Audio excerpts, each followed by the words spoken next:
Who's the first woman appointed to the Supreme Court? My guess is that most Americans would answer Ruth Bader Ginsburg. She's so famous now that she's often referred to by just her initials, RBG. Elevated to the High Court by President Bill Clinton in 1993, the left-leaning Justice Ginsburg was the subject of not one, but 2 movies in 2018 alone. But she isn't the first female Supreme Court justice. She's the second. The first doesn't have a movie named after her. That's because Sandra Day O'Connor was appointed by a Republican president, Ronald Reagan. We hear a lot about the Year of the Woman, the Women's March, and the war against women. But if the major media, the New York Times, the Washington Post, CNN, CBS, and others, were more interested in accuracy than advocacy, it would be that they are promoting the Year of the Leftist Woman, or the Leftist Women's March. The major media like to pretend that all women think alike and that conservative women are just the exception that proves the rule. But according to a 2018 Pew Research study, about 1/3 of women are Democrats, a little less than 1/3 are Republican, and a little more than 1/3 are independents. So if there are all these conservative women around, how does the media make it seem like they barely exist? They use 3 strategies. The first is omission. If you don't see something, you don't have to deal with it. Open up a glossy magazine. Every liberal woman is glamorized, stylishly dressed, beautifully photographed. Their personal stories are almost always an inspirational version of Joan of Arc. They have overcome overwhelming obstacles to make the world a more compassionate and tolerant place.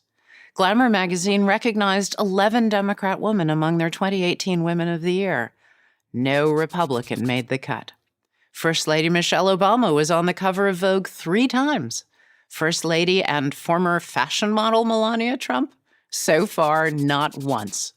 Every now and again, the major media will do a story about a female conservative to balance things out. But let's be honest, it's not balance, it's tokenism. The second strategy the media uses to diminish conservative women is mocking. Making fun of a woman's appearance discounts what she says. You would think the major media would resist this kind of objectification, but they don't, not if the target is a conservative woman. Sarah Huckabee Sanders, the White House press secretary, and Kellyanne Conway, the first woman to run a winning presidential campaign, are routinely belittled for their hair, their eye makeup, or their weight. Their significant accomplishments, in contrast, are rarely acknowledged. Why? Because the media doesn't like their boss, and it treats women who work for him as traitors to their sex. The third strategy the media uses to demean conservative women is labeling. Using stereotypes precludes there being a valid reason for conservative women to hold the positions they do. The major media simply can't accept that conservatives have serious and important reasons for their beliefs, so they have to come up with answers to explain this seeming anomaly to themselves. These women must be racist or self-hating or just weak-minded. Here's how Barbara Streisand put it to the Daily Mail in England. A lot of women vote the way their husbands vote. They don't believe enough in their own thoughts. Labeling, like the strategies of mocking or omission, is just another way to display contempt and demonize conservative women. Its purpose is to persuade you to not treat those being labeled with respect, to ignore their ideas, and to even avoid associating with them. Not surprisingly, the vilification that results discourages a lot of conservative-leaning women from running for political office, or even from speaking up. Who needs that grief? It takes a strong person to swim against the media tide. But here's the thing about swimming against the tide. It makes you stronger. Maybe that's why Nikki Haley can stand up in the UN and tell the truth, or why Candace Owens can question the devotion to progressive policies that have so hurt blacks, or Ayaan Hirsi Ali can take on the cause of truly oppressed women, those living in radical Islamist societies. We need these voices and more like them.